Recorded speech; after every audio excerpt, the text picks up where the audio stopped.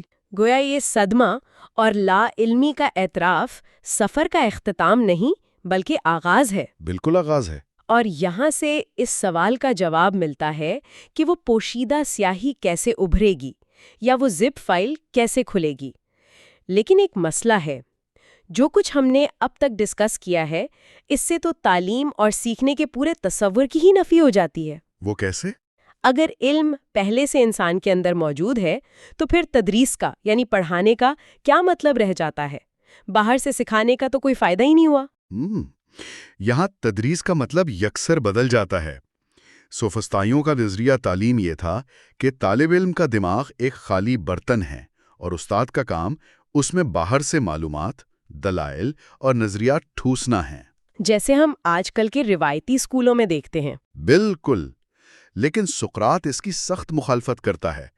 اس کا نظریہ یہ ہے کہ استاد کا کام باہر سے کچھ اندر ڈالنا نہیں ہے، بلکہ انسان کے اندر پہلے سے موجود سچائی کو باہر نکالنا ہے۔ ارے واہ! اور ویسے آپ کو پتہ ہے، انگریزی لفظ ایجوکیشن کی جڑیں لاطینی لفظ ایجوکیئر میں ملتی ہیں، جس کا مطلب ہی باہر نکالنا یا رہنمائی کرنا ہے۔ یہ تو بہت ہی دلچسپ بات ہے۔ ہاں، سقراط کے مطابق سچا استاد علم نہیں دیتا، بلکہ وہ ایک دائی یعنی مڈوائف کا کردار ادا کرتا ہے۔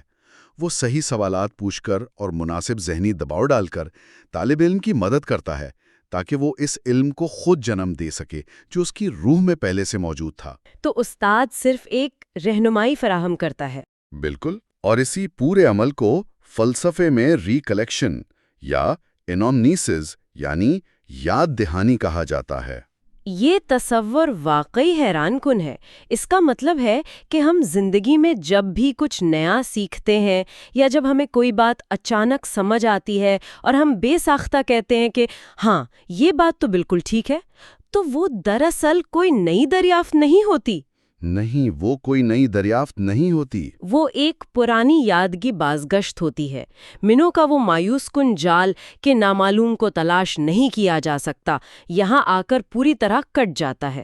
بالکل کٹ جاتا ہے، کیونکہ سقراط یہ ثابت کر دیتا ہے کہ نامعلوم مکمل طور پر نامعلوم نہیں ہے۔ ہاں، تلاش کا عمل دراصل اپنی ہی ذات کی کھوج اور اپنی ہی روح میں موجود بھولی ہوئی سچائیوں کو یاد کرنے کا عمل ہے۔ اور یہی اس تفصیلی جائزے کا سب سے اہم نقطہ ہے۔ سوال پوچھنا، الجھن کا شکار ہونا اور اپنی لا علمی کا سامنا کرنا کوئی کمزوری نہیں ہے، بلکہ یہ دانشمندی کی جانب اٹھنے والا پہلا اور ناگزیر قدم ہے۔ صحیح۔ مینو کا سوال بلا شبہ ایک خطرناک جال تھا، لیکن اس جال کو کاٹ کر سقراط نے علم کی جستجو کو ایک نیا اور لاسانی رخ دیا۔ اس نے یہ سکھایا کہ سچائی کی تلاش کوئی بیرونی مہم نہیں ہے، بلکہ ایک اندرونی سفر ہے۔ بہت خوب۔ آج کی اس بحث نے علم، روح اور سیکھنے کے عمل کے واقعی کئی نئے زاویے روشن کیے ہیں، لیکن بحث کو سمیٹنے سے پہلے میرے ذہن میں سوچنے کے لیے ایک ایسا سوال ابھرتا ہے جو ان تمام تصورات کی جڑوں تک جاتا ہے۔ جی، کیا سوال ہے؟ اگر یہ مان لیا جائے کہ ہمارا ہر سیکھا ہوا سبق محض ایک یاد دہانی ہے اور ہماری روح نے یہ سب پچھلے جنموں میں سیکھا ہے، تو کیا کبھی کوئی ایسا پہلا لمحہ تھا جب روح نے اصل میں بالکل پہلی بار کچھ نیا سیکھا ہو؟ یہ تو بہت گہرا سوال ہے۔ یا کیا علم بھی کائنات اور وقت کی طرح بے آغاز اور ابدی ہے، جس کی کوئی شروعات ہی نہیں؟ یہ ایک ایسا سوال ہے جو سننے والوں کو کافی سوچنے پر مجبور کرے گا۔ یقیناً یہ ایک بہت ہی فکر انگیز پہلو ہے۔ اگلے حصے میں ہم ایک دلچسپ مثال دیکھیں گے جہاں ایک غلام لڑکے کے ذریعے علم کو ثابت کیا جاتا ہے۔ آج کی اس گہری تحقیق میں ہم ایک بہت ہی بنیادی سوال پر بات کرنے والے ہیں۔ ہاں بالکل، اور یہ ایسا سوال ہے جو صدیوں سے بڑے بڑے مفکرین کو الجھاتا رہا ہے۔ بالکل، اور پچھلے حصے میں جب ہماری بات ختم ہوئی تھی تو ہم نے ایک بہت دلفریب تصور متعارف کرایا تھا، جسے ہم افلاطون کا علم کو یاد کرنے کا نظریہ یا تھیوری آف ریکلیکشن کہتے ہیں۔ صحیح، جس کا بنیادی نقطہ یہ تھا کہ علم کوئی ایسی چیز نہیں ہے جسے ہم باہر سے دماغ میں ڈالتے ہیں، بلکہ وہ پہلے سے ہمارے اندر ہوتا ہے۔ بالکل، ہماری روح کی گہرائیوں میں، اور ہم بس اسے یاد کرتے ہیں۔ تو آج کی اس گہری تحقیق کا مقصد بھی یہی ہے کہ ہم سمجھیں کہ انسان دراصل کچھ نیا سیکھتا کیسے ہے۔ کیا ہم باقی کچھ سیکھتے ہیں یا بس اندر موجود خزانے کو دریافت کرتے ہیں؟ چلیں اس بات کو کھول کر سمجھتے ہیں۔ یہ واقعی بہت دلچسپ مشن ہے، کیونکہ دیکھیں نا، یہ قدیم فلسفہ ہمیں آج بھی حیران کر دیتا ہے۔ ہم سمجھنا چاہتے ہیں کہ جدید دور میں بھی ہمارے سیکھنے کا عمل کیسا ہوتا ہے۔ صحیح، اور اسے سمجھنے کے لیے آج ہم افلاطون کی بہت مشہور کتاب، یعنی جو ان کا ڈائیلاگ ہے مینو، اس میں سے ایک انتہائی دلچسپ عملی تجربے کا جائزہ لیں گے۔ بالکل، جو کہ سقراط نے کیا تھا۔ ہاں، لیکن اس تجربے تک پہنچنے سے پہلے ہمیں ایک الجھن کو سمجھنا ہوگا۔ ذرا ہم ایک منظر تصور کرتے ہیں۔ فرض کریں ہم ایک بالکل گھپ اندھیرے کمرے میں کھڑے ہیں۔ اندھیرا کمرہ۔ ٹھیک ہے۔ اور ہم کوئی ایسی چیز ڈھونڈ رہے ہیں جس کے بارے میں ہمیں کچھ بھی معلوم نہیں ہے، نہ اس کا رنگ، نہ شکل، نہ وزن۔ اوہو، یہ تو بہت مشکل ہو جائے گا، ہے نا؟ تو اگر ہم اندھیرے میں ٹٹولتے ہوئے اس چیز کو چھو بھی لیں تو ہمیں کیسے پتا چلے گا کہ یہ وہی چیز ہے جو ہم ڈھونڈ رہے تھے؟ ہاں، کیونکہ ہم تو جانتے ہی نہیں کہ ہم کیا ڈھونڈ رہے ہیں۔ اور فلسفے کی دنیا میں اسے ہی مینو کا مخمصہ یا مینو پیراڈاکس کہا جاتا ہے۔ مینو کا مخمصہ، صحیح۔ جی، مینو جو کہ اس مکالمے کا ایک بہت اہم کردار ہے، وہ کافی امیر، پڑھا لکھا اور تھوڑا مغرور سا شخص ہے۔ اور جب وہ سقراط سے بحث کر رہا ہوتا ہے اور اس کے سوالوں کے جواب نہیں دے پاتا تو وہ اپنی خفت مٹانے کے لیے یہ منطقی جال پھینکتا ہے۔ بالکل، وہی اندھیرے کمرے والی بات۔ ہاں، مینو سقراط سے پوچھتا ہے کہ دیکھیں، اگر انسان کو کسی چیز کا سرے سے علم ہی نہیں ہے تو وہ اس کی تلاش شروع ہی کیسے کر سکتا ہے؟ اور اگر مل بھی جائے تو پہچانے گا کیسے؟ تو اگر ہم اسے آج کے دور کی تشبیہ دیں تو یہ بالکل ایسا ہے جیسے ہم کسی سرچ انجن پر کچھ تلاش کرنا چاہتے ہوں۔ صحیح، گوگل یا کسی اور سرچ انجن پر۔ ہاں، لیکن ہمیں کی ورڈز ہی نہ معلوم ہو۔ ارے واہ، یہ بہت زبردست مثال ہے۔ اگر ہمیں معلوم ہی نہیں کہ سرچ بار میں ٹائپ کیا کرنا ہے تو ہم کیسے ڈھونڈیں گے؟ اور اگر ہم نے کچھ الٹا سیدھا ٹائپ کر بھی دیا اور ہزاروں لنکس آ گئے تو ہمیں کیسے پتا چلے گا کہ کون سا لنک درست ہے؟ بالکل۔ ہاں، تو مینو کا یہ اعتراض تو واقعی بہت مضبوط لگتا ہے۔ وہ تو بنیادی طور پر یہ کہہ رہا ہے کہ تحقیق یا سیکھنے کا عمل ہی ممکن نہیں ہے۔ بالکل درست۔ مینو کا ماننا ہے کہ انسان یا تو جانتا ہے یا نہیں جانتا، جانتا ہے تو ڈھونڈنے کی ضرورت نہیں، نہیں جانتا تو ڈھونڈ ہی نہیں سکتا۔ یہ تو ایک بند گلی ہو گئی۔ تو سقراط اس سے کیسے نکلتا ہے؟ کیا وہ کوئی لمبی چوڑی تقریر کرتا ہے؟ نہیں، بالکل نہیں۔ سقراط محض باتوں کا سہارا نہیں لیتا، وہ جانتا ہے کہ اس کا جواب صرف ایک عملی تجربے سے دیا جا سکتا ہے۔ لیکن اس سے پہلے ایک اور بہت اہم بات ہے۔ مینو سقراط کو ایک ٹارپیڈو مچھلی سے تشبیہ دیتا ہے۔ ٹارپیڈو مچھلی؟ یہ مجھے بہت دلچسپ لگا تھا۔ جو سٹرنگ رے ہوتی ہے، برقی مچھلی؟ جی ہاں، بالکل وہی، جو چھونے والے کو بجلی کا جھٹکا دے کر سن کر دیتی ہے۔ کہتا ہے کیا مطلب سقراط لوگوں کو ڈراتا تھا؟ نہیں، ڈراتا نہیں تھا، وہ بس لوگوں کے جھوٹے اعتماد کو توڑتا تھا۔ مینو جھنجھلا کر کہتا ہے کہ میں نے نیکی کے موضوع پر ہزاروں تقریریں کی ہیں، لیکن تمہارے چند سوالوں نے مجھے ایسا کر دیا ہے کہ مطلب میرا دماغ اور زبان سن ہو چکے۔ واہ، یعنی سقراط کا طریقہ یہ تھا کہ وہ پہلے لوگوں کو ان کی لا علمی کا احساس دلاتا تھا؟ بالکل، وہ انہیں ان کے جھوٹے خول سے باہر نکال کر سن کر دیتا تھا تاکہ وہ اصل میں سیکھنے کے قابل ہو سکیں۔ صحیح۔ اور اب اس نظریے کو ثابت کرنے کے لیے وہ عملی تجربہ شروع کرتا ہے، جس کے لیے وہ ایک غلام لڑکے کا انتخاب کرتا ہے۔ ہاں، مینو کے گھر کا ایک عام سا غلام لڑکا۔ تو سقراط نے اس غلام لڑکے کا ہی انتخاب کیوں کیا؟ مطلب وہ مینو کے کسی پڑھے لکھے دوست کو بھی تو بلا سکتا تھا نا؟ یہی تو سقراط کی اصل مہارت ہے۔ وہ دراصل یہ ثابت کرنا چاہتا ہے کہ علم کسی خاص طبقے کی جاگیر نہیں ہے۔ اس لڑکے نے کبھی جیومیٹری نہیں پڑھی، وہ بالکل ایک کوری سلیٹ ہے۔ اگر وہ اس ان پڑھ لڑکے سے کوئی پیچیدہ سوال حل کروا لے تو ثابت ہو جائے گا کہ علم پہلے سے اندر موجود ہے۔ بالکل یہی بات ہے۔ تو اب وہ لڑکے کو سامنے بٹھاتا ہے اور ریت پر ایک مربع یعنی اسکوائر بناتا ہے، زمین پر، اور وہ لڑکے کو بتاتا ہے کہ فرض کرو اس مربع کی ہر سائیڈ 2 فٹ لمبی ہے۔ ہاں، تو 2 ضرب 2، اس کا کل رقبہ 4 مربع فٹ ہو گیا۔ لڑکے کو یہ بات فوراً سمجھ آ جاتی ہے۔ لیکن پھر سقراط وہ سوال پوچھتا ہے جو اس پورے تجربے کی جان ہے۔ جی، وہ پوچھتا ہے کہ اگر ہمیں ایک نیا مربع بنانا ہو جس کا رقبہ پہلے والے سے بالکل دگنا ہو، یعنی 4 کی بجائے 8 مربع فٹ ہو۔ 8 مربع فٹ؟ صحیح۔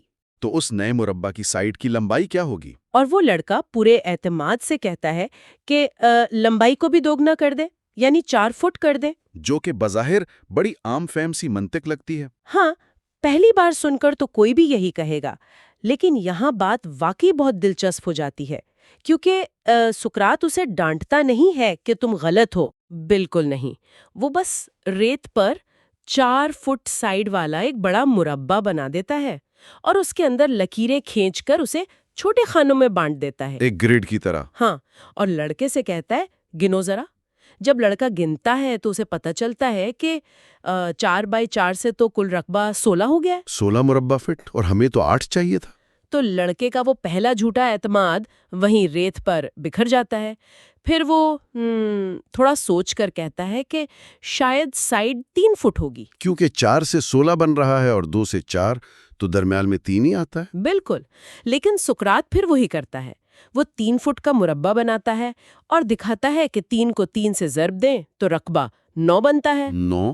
وہ بھی 8 نہیں ہے؟ ہاں، وہ بھی غلط ہے، اور لڑکا خود اپنی آنکھوں سے دیکھ کر اپنی غلطی مان رہا ہے۔ یہاں آ کر وہ لڑکا بری طرح الجھ جاتا ہے۔ وہ اعتراف کر لیتا ہے کہ اسے واقعی نہیں معلوم۔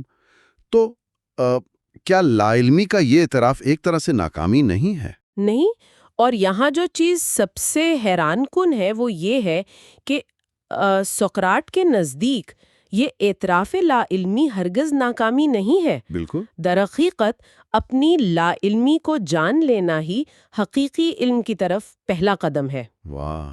سقراط مینو سے کہتا ہے کہ دیکھو، پہلے یہ پورے اعتماد سے غلط جواب دے رہا تھا، اب یہ جانتا ہے کہ یہ نہیں جانتا، اس کا جھوٹا اعتماد ختم ہو چکا ہے۔ مطلب وہ ٹورپیڈو مچھلی کا اثر ہو چکا ہے؟ بالکل، اب وہ سیکھنے کے لیے یا سقراط کی زبان میں یاد کرنے کے لیے تیار ہے۔ یہ تو بہت گہری بات ہے، لیکن اصل سوال تو ابھی بھی وہی ہے نا، 8 مربع فٹ والا مربع بنے گا کیسے؟ ہاں، تو سقراط اب کیا کرتا ہے؟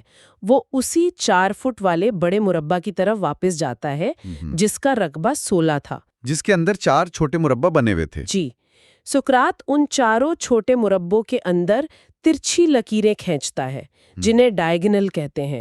وہ ہر چھوٹے مربع کو بالکل درمیان سے کاٹ دیتا ہے۔ ہاں، تو سننے والوں کی آسانی کے لیے اگر ایک چھوٹے مربع کا رقبہ 4 ہے اور ترچھی لکیر اسے آدھا کر دے تو ایک حصے کا رقبہ 2 ہو جائے گا، یعنی 2 مثلثیں بن گئیں۔ بالکل درست۔ اور سقراط ان چاروں ترچھی لکیروں کو ملا کر اس بڑے مربع کے اندر ایک نیا تھوڑا سا ہیرے کے شکل کا مربع بناتا ہے، اور پھر لڑکے سے پوچھتا ہے کہ اس نئے اندر والے مربع میں وہ آدھے حصے یعنی مثلثیں کتنی ہیں؟ لڑکا گن کر بتاتا ہے 4۔ تو اگر ایک مثلث کا رقبہ 2 ہے اور ویسی 4 مثلثیں ہیں تو 2 جمع 2 جمع 2 جمع 2 جواب آیا 8۔ بالکل۔ وہ لڑکا جس نے کبھی جیومیٹری نہیں پڑھی وہ پہچان لیتا ہے کہ یہ ترچھی لکیر ہی دراصل اس نئے مربع کی سائیڈ ہے جس کا رقبہ 8 ہوگا۔ واہ، یہ تو واقعی کمال ہے، اس نے بغیر کسی استاد کی یہ مسئلہ حل کر لیا۔ ہاں، اور اس سے ثابت کیا ہوتا ہے کہ علم پہلے سے ذہن میں موجود ہوتا ہے، سوالات کے ذریعے بس اسے باہر نکالا جاتا ہے۔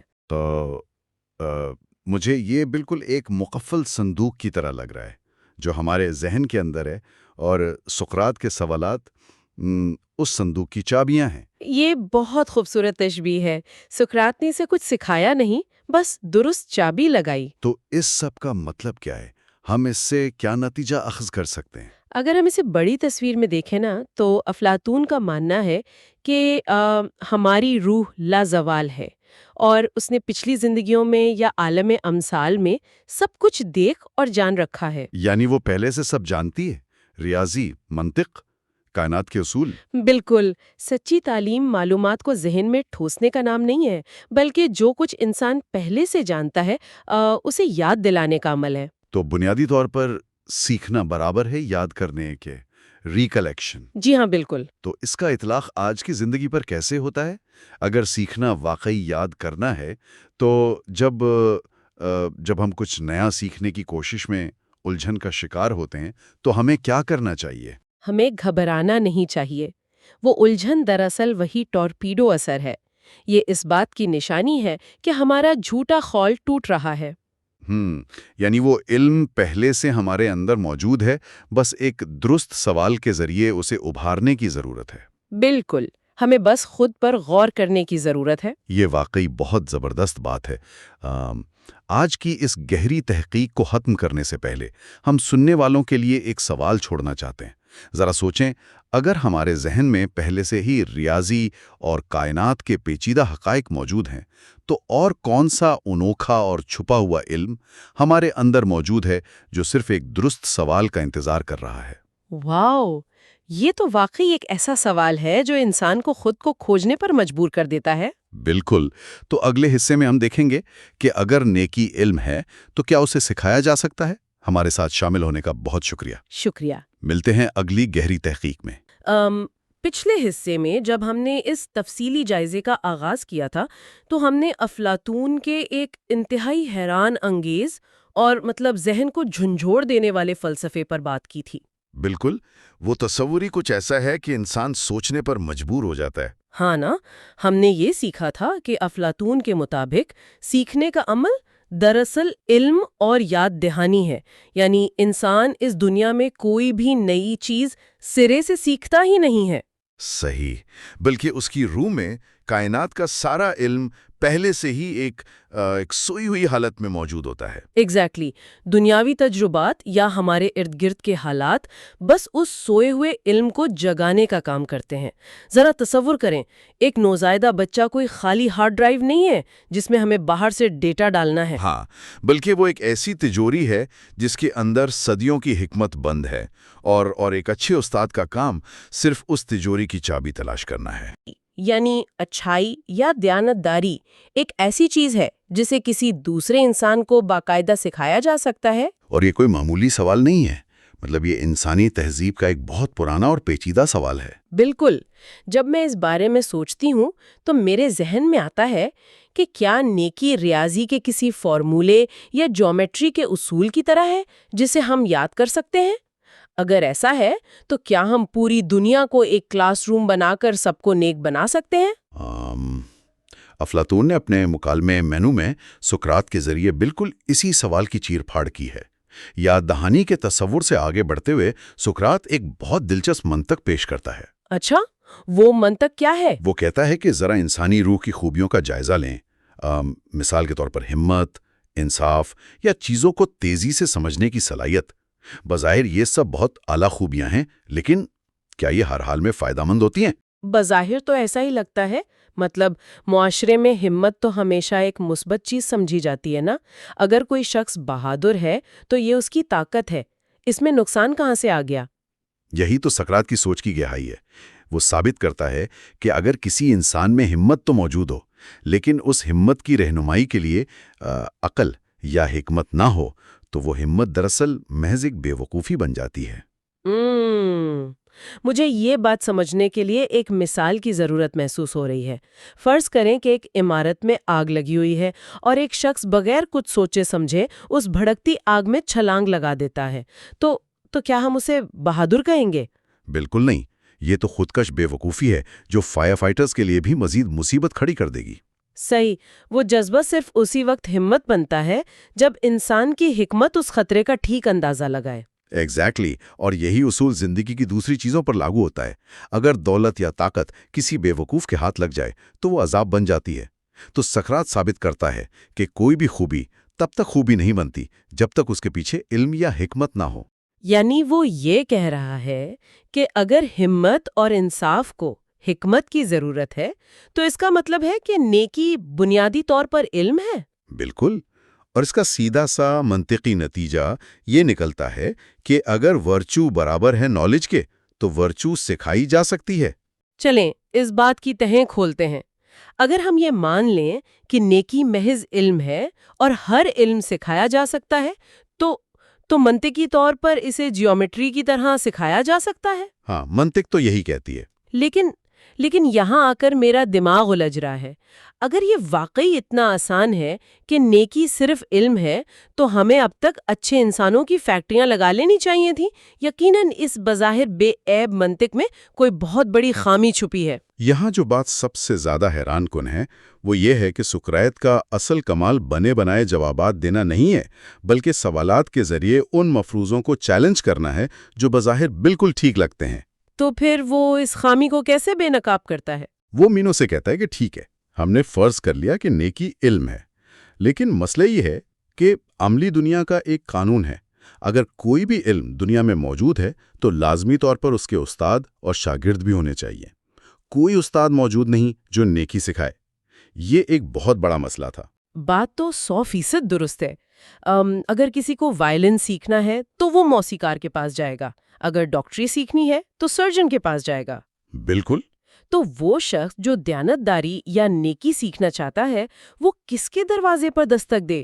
وہ کون سا ادارہ ہے جو نیکی کی ڈگری دیتا ہے؟ اور یہی وہ چھپتا ہوا سوال تھا جس نے سقراط کو پورے ایتھنز کی گلیوں میں خار کیا۔ وہ استادوں کی تلاش میں نکلا۔ اس دور میں ایک خاص طبقہ تھا جنہیں سوفسطائی یا سوفسٹس کہا جاتا تھا۔ ہاں، یہ وہی لوگ ہیں نا جو امیر زادوں سے بھاری فیس لے کر سیاست اور خطابت سکھاتے تھے؟ ہاں بالکل، اور ان کا دعویٰ تھا کہ وہ نوجوانوں کو نیکی بھی سکھا سکتے ہیں۔ لیکن سقراط میں جب پرکھا تو پتہ چلا کہ یہ دعوے اندر سے مکمل کھوکھلے ہیں۔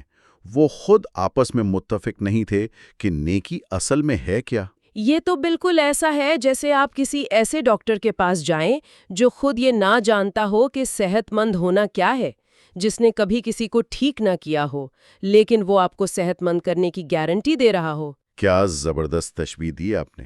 واقعی یہ تو سراسر دھوکہ ہوا۔ اور حیرت کی بات یہ ہے کہ صرف سوفستا ہی نہیں بلکہ ایتھنز کے دانشور بھی کنفیوژن کا شکار تھے۔ اچھا، ان دانشوروں میں کون شامل تھا؟ سقراط مشہور شاعر تھیوگنس کا حوالہ دیتا ہے۔ اس کی شاعری کو اخلاقی تربیت کے لیے استعمال کیا جاتا تھا، لیکن اس کے اپنے اشعار ایک دوسرے سے تضاد رکھتے تھے۔ ہے مطلب وہ شخص جسے لوگ اخلاقیات کا پرچارک مانتے ہیں وہ خود تضادات کا شکار تھا۔ جی ہاں، ایک جگہ وہ کہتا ہے کہ اچھے لوگوں کی صحبت میں رہو تاکہ نیکی سیکھ سکو، یعنی نیکی سکھائی جا سکتی ہے۔ لیکن دوسری جگہ وہ کہتا ہے کہ اگر نیکی سکھائی جا سکتی تو امیر لوگ اسے بازار سے خرید لیتے اور ان کے بچے کبھی برے نہ نکلتے۔ اوفو، تو ایک عام آدمی جو اپنے بچوں کی پرورش کرنا چاہ رہا ہے وہ تو پاگل ہو جائے گا نا کہ کس کی بات پر یقین کرے۔ بالکل، اور اسی بحث کے دوران اینیٹس نامی ایک شخص داخل ہوتا ہے۔ وہ بہت قدامت پسند شہری تھا۔ جب وہ سنتا ہے کہ سقراط سوفسطائیوں کو نیکی کا استاد ماننے پر غور کر رہا ہے تو وہ شدید غصے میں آ جاتا ہے۔ غصے میں کیوں؟ کیا اسے ان سے کوئی خاص چڑ تھی؟ ہاں، اسے سوفسطائیوں سے سخت نفرت تھی۔ وہ کہتا ہے کہ کوئی بھی معزز ایتھنزی شہری، کوئی بھی عام شریف آدمی جس نے عزت سے زندگی گزاری ہو، وہ ان سوفسطائیوں سے 1000 گنا بہتر استاد ہو سکتا ہے۔ تو وہ یہ دعویٰ کر رہا تھا کہ معاشرے کے عام اچھے لوگ ہی نیکی کے اصل اساتذہ ہیں۔ بالکل، لیکن سقراط تو سقراط تھا۔ اس نے اس دعوے کو پرکھنے کے لیے گفتگو کا رخ اچانک تاریخ کے سب سے عظیم اور کامیاب رہنماؤں کی طرف موڑ دیا۔ یعنی اس نے اینٹس کے دعوے کا پریکٹیکل ٹیسٹ شروع کر دیا۔ جی، وہ پوچھتا ہے کہ اگر عام معزز شہری بہترین اساتذہ ہیں تو بڑے رہنما بھی اپنے بچوں کو نیکی سکھانے میں کامیاب ہونے چاہیے تھے نا۔ اس نے تھیمسٹوکلیس کا ذکر کیا۔ اوہو، تھیمسٹوکلیس، جس نے ایتھنز کو تباہی سے بچایا تھا۔ میں نے اس کے بارے میں پڑھا ہے۔ اس نے اپنے بیٹے کی تربیت پر بے دریغ پیسہ بہایا تھا۔ اور کیا سکھایا تھا اس نے اپنے بیٹے کلیوفینٹس کو؟ حیرت انگیز چیزیں۔ اس نے اسے سکھایا کہ ایک سرپٹ دوڑتے ہوئے گھوڑے کی ننگی پیٹھ پر سیدھا کھڑا ہونا، اپنا توازن برقرار رکھنا اور پھر پوری طاقت سے نیزہ پھینکنا۔ بالکل، ذرا سوچیں اس مہارت کے لیے کتنی محنت لگی ہوگی، کتنے مہنگے استاد بلائے گئے ہوں گے، لیکن کیا وہ اپنے بیٹے کو اپنے جیسا عظیم اور نیک انسان بنا سکا؟ تاریخ بتاتی ہے کہ نہیں، وہ لڑکا اخلاقی طور پر ایک بالکل ہی عام اور غیر اہم شخص نکلا۔ صحیح، اور سقراط یہی نہیں رکتا، وہ پھر پیریکلیس کی مثال دیتا ہے، وہ حکمران جس نے ایتھنز کو عروج تک پہنچایا۔ اس نے اپنے بیٹوں کو بہترین گھڑ سوار بنایا، موسیقی سکھائی، لیکن نیکی منتقل نہ کر سکا، ہے نا؟ بالکل، وہ اخلاقی طور پر صفر تھے۔ اور پھر تھیوسیڈائٹس کا ذکر آتا ہے۔ اس نے تو اپنے بیٹوں کو ایتھنز کے سب سے مشہور پہلوانوں کے پاس تربیت کے لیے چھوڑ دیا۔ تو وہ زبردست پہلوان تو بن گئے ہوں گے، لیکن کیا ان میں دیانت داری آئی؟ ذرا بھی نہیں۔ وہ پہلوان تو اچھے تھے لیکن اخلاقی طور پر بالکل عام انسانی رہے۔ مجھے تو یہ سب سن کر ایک عجیب سا خوف محسوس ہو رہا ہے۔ مطلب اگر تاریخ کے عظیم ترین اور طاقتور ترین لوگ اپنے بچوں کو اچھا انسان نہیں بنا سکے تو پھر ایک عام باپ کا کیا بنے گا؟ یہ احساس بہت فطری ہے۔ سقراط یہی تو بتانا چاہ رہا تھا۔ ان عظیم رہنماؤں نے اپنے بچوں پر بے تحاشا پیسہ اور وقت لگایا۔ اگر نیکی کوئی ایسا ہنر ہوتا جو سکھایا جا سکتا تو کیا وہ اسے پہلوانی یا گھڑ سواری کی طرح نہ سکھاتے؟ بالکل سکھاتے۔ اگر وہ نیزہ پھینکنا سکھانے کے لیے استاد لا سکتے تھے تو دیانت داری کے لیے کیوں نہیں لائے؟ کیونکہ اس کا مطلب ہے کہ نیکی سکھانا آسان نہیں، بلکہ شاید اس طرح تو بالکل ممکن ہی نہیں ہے جیسے کوئی دنیاوی ہنر سکھایا جاتا ہے۔ یہ بات آج کے دور کے لیے کتنی زیادہ متعلقہ ہے۔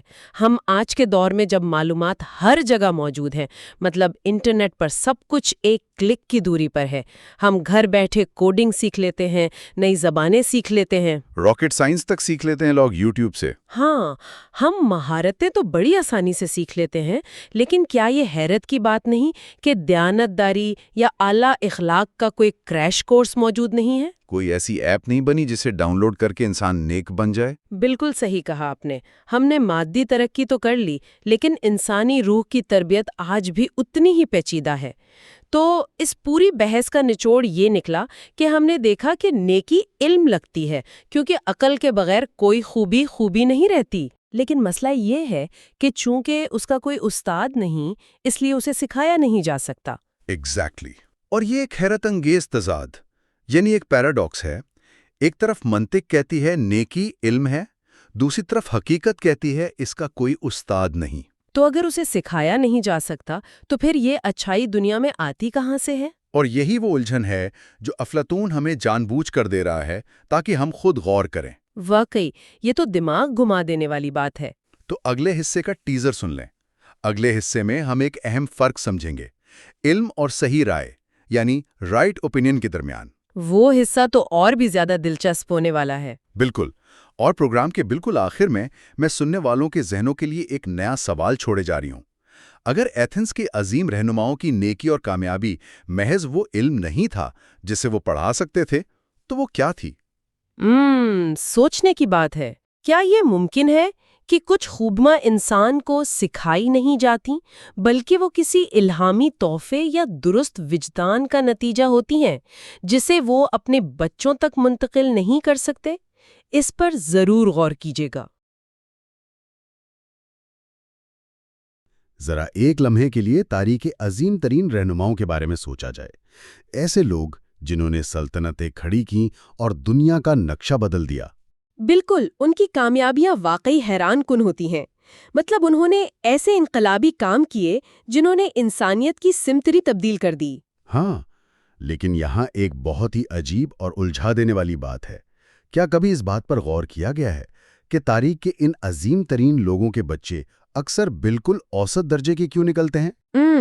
یہ ایک بہت ہی دلچسپ پہلو ہے جس پر عام طور پر دھیان نہیں جاتا۔ بالکل، مطلب بعض اوقات تو وہ بچے انتہائی ناکام ہوتے ہیں، تو سوال یہ پیدا ہوتا ہے کہ اگر کوئی شخص اتنا ہی عظیم تھا اور اس کے پاس کامیابی کا کوئی طے شدہ فارمولہ تھا تو وہ اسے اپنے بچوں کو کیوں نہیں سکھا سکا؟ یہ ایک بہت ہی چپتا ہوا اور صدیوں پرانا سوال ہے، اور اسی لیے آج کا ہمارا یہ تفصیلی مطالعہ افلاطون کے مشہور مکالمے مینو کے بالکل آخری اور سب سے سنسنی خیز حصے پر مبنی ہے۔ یعنی آج ہم اس بات کی تہہ تک جائیں گے کہ انسان آخر صحیح اور غلط کا فیصلہ کیسے کرتا ہے۔ بالکل، اور سب سے بڑھ کر یہ کہ کیا اچھائی، کامیابی یا جسے ہم نیکی کہتے ہیں، اسے واقعی ایک مضمون کی طرح سیکھا اور سکھایا جا سکتا ہے۔ تو اگر ہم پچھلی بحث کا تھوڑا سا حوالہ دے کر بات کو آگے بڑھائیں تو بنیادی مسئلہ کیا تھا؟ دیکھیں، بنیادی مسئلہ وہی تھا جسے فلسفے کی زبان میں نیکی سکھانے کا مسئلہ کہا جاتا ہے۔ سقراط کا استدلال سطح پر بہت ہی سادہ لگتا ہے۔ ہاں، وہ کہتا ہے کہ اگر نیکی یا فضیلت، جسے انگریزی میں ورچو کہتے ہیں، اگر یہ کوئی علم ہے، یعنی اگر یہ ریاضی یا سائنس جیسی کوئی ٹھوس چیز ہے تو پھر دنیا میں اس کے باقاعدہ استاد بھی ہونے چاہیے۔ بالکل، اور اگر استاد ہوں گے تو ظاہر ہے ان کے شاگرد بھی ہوں گے جو یہ علم سیکھ کر نکلیں گے۔ لیکن جب ہم ارد گرد دیکھتے ہیں تو ایسا کچھ نظر نہیں آتا۔ صحیح کہا، اس دور کے یونانی معاشرے کا بھی یہی حال تھا۔ بغور مشاہدہ کرنے سے یہ بات واضح ہو کر سامنے آتی ہے کہ نیکی سکھانے والے اساتذہ سرے سے موجود ہی نہیں ہیں۔ اور یہاں بات صرف عام لوگوں کی نہیں ہو رہی۔ مجھے یاد ہے پچھلے حصے میں ان لوگوں کا بھی ذکر تھا جو باقاعدہ پیسے لے کر یہ دعویٰ کرتے تھے۔ ہاں، سوفسطائیوں کا ذکر کر رہے ہیں نا آپ؟ جی بالکل، وہی سوفسطائی، یا جنہیں سوفسٹس کہا جاتا تھا۔ مطلب یہ تو اس قدیم دور کے سیلف ہیلپ گرو تھے نا۔ ہاں، بالکل ایسا ہی تھا۔ وہ کہتے تھے کہ ہمیں فیس دیں اور ہم بہترین شہری اور لیڈر بنا دیں گے۔ لیکن سقراط بڑی بے دردی سے ان کا پردہ چاک کرتا ہے کہ یہ لوگ بھی اس معاملے میں مکمل طور پر ناکام نظر آتے ہیں۔ ان کے سکھائے ہوئے لوگ کوئی عظیم انسان نہیں بن سکے۔ بالکل درست۔ سوفسطائیوں کا دعویٰ بہت بڑا تھا، لیکن عملی طور پر ان کے پاس نیکی کا کوئی ایسا علم نہیں تھا جسے وہ منتقل کر سکیں۔ اور سقراط کی سب سے زبردست بات یہ ہے کہ وہ صرف ان نام نہاد اساتذہ تک محدود نہیں رہتا۔ ہاں، وہ ایتھنز کے عظیم ترین اور طاقتور ترین سیاستدانوں اور لیڈروں کی مثالیں پیش کر کے سب کو حیران کر دیتا ہے، اور یہیں سے اس بحث میں ایک نیا موڑ آتا ہے۔ ایک منٹ رکیے گا، میں اس بات کو تھوڑا اور واضح کرنا چاہتا ہوں کیونکہ یہ نکتہ مجھے بہت ہی دلچسپ لگا تھا۔ جی جی بالکل، بتائیں۔ سقراط ایتھنز کے ان لیڈروں کا ذکر کرتا ہے جنہیں تاریخ آج بھی ہیروز کے طور پر جانتی ہے۔ مثال کے طور پر تھیمسٹوکلیز اور پیراکلز۔ بہت ہی کمال کے لوگ تھے، یہ کوئی عام سیاستدان نہیں تھے۔ بالکل، مطلب یہ وہ عظیم لیڈر تھے جنہوں نے ایتھنز کو فارس جیسی سپر پاور کے حملوں سے بچایا، اسے معاشی اور ثقافتی عروج پر پہنچایا۔ ہاں، پارتھنن جیسی شاندار عمارتیں بنوائیں۔ ان کی سیاسی سمجھ بوجھ کی کوئی حد نہیں تھی۔ لیکن پھر بھی سقراط ایک بہت ہی چپتا ہوا سوال پوچھتا ہے کہ وہ اپنی یہ نیکی، اپنی یہ قابلیت